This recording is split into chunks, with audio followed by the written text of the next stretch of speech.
And in breaking news just coming in, Air India has reportedly rolled back the wage cut that had caused its employees or threatened the management to go on strike from the 1st of July. The national airline carrier has also announced that as of now, there will be no pay cuts for the employees. Air India has also decided to form committees now to look into the reason for the credit crunch that the airline is currently facing. So it seems like the management has now given into the pressure of the union. What this really means is that the management has relented for the moment. It also means there will be no wage cut for the union workers. Remember, they were contemplating that the staff cost should be cut by 16%, which could actually mean that the salary bill will be reduced by 500 crore rupees. It also means that anybody who was worried of flying by Air India after the 1st of July should not do so, because there will be no more indefinite strike that the unions were threatening from the 1st of July. But all of this certainly casts doubt about the ability of the financial restructuring of the airline. Remember, yesterday,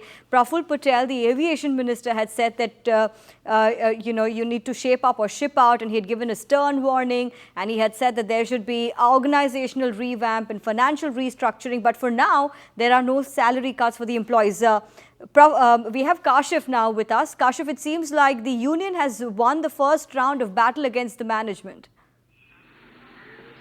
Exactly, the round of talks between the unions and the management is still going on as I speak to you. But what we get out from our sources in the meeting which is going on, the first round, the phase one of the talks is to the unions.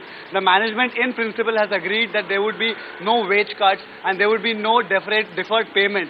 What we also gather that the management has said that they would form about 9 committees which will look into the financial mismanagement of the company.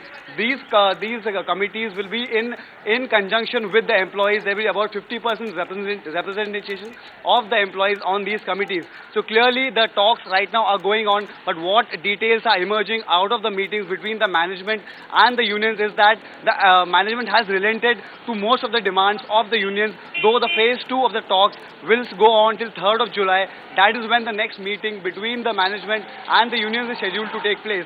But clearly the stalemate is also taking time because the fractured status of the unions. Sure. The unions themselves are not united. There are a variety of unions who are having various demands. So clearly the management has a tough task dealing with all these unions. Harish.